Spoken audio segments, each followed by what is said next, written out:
මේ පානයට මුත්‍රාගල් දියකර හැරීමේ විශ්මිත ගුණයක් තියෙනවා කියලා ඔයාලා දන්නවද? මේවා අපේ පාරම්පරිකව පැවතගෙන එන දේවල්. ඇත්තටම මේවා බෙහෙත් නෙවෙයි. ස්වභාවයෙන් අපට ලැබුණු විශ්මිත දායාද.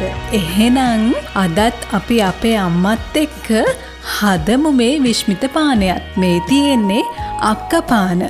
මේ අක්කපාන ගහේ කොළ 7-8ක් කඩා ගන්න. ඊට පස්සේ හොඳට පිරිසිදු කරගන්න ඕන. අක්කපාන කොළ ටික මෙහෙම ටිකක් පොඩියට කපා ගන්න. කපාගත්තු කොළ ටික බ්ලෙන්ඩ් එකට දාලා වතුර කෝප්පෙකුත් ඒකටම දාගන්න ඕන. ඊට පස්සේ හොඳින් බ්ලෙන්ඩ් කරගන්න. බ්ලෙන්ඩ් කරගත් මිශ්‍රණය මෙහෙම හොඳින් පෙරාගෙන යුෂ ටික විතරක් අරගන්න.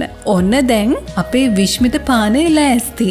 ඔයාලට ඕන නම් විතරක් ලුණු පොඩ්ඩක් දාගත්තට කමක් නැහැ. මේ යුෂ කෝපෙන් භාගයක් බීලා ඉතුරු ටික පැය 5කට විතර පස්සේ බොන්න.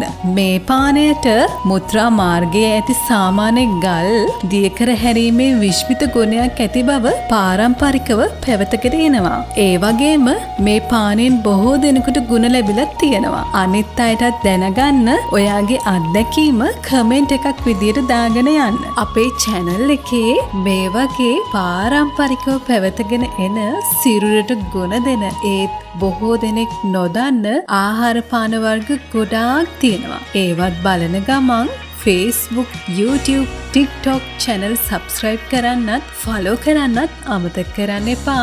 එහෙනම් තවත් මේ වගේ වැදගත් වීඩියෝ එකක් අරගෙන ඉක්මනින්ම මම එන්නම්. හැමෝටම නිරෝගිමත් සුබ දවසක්.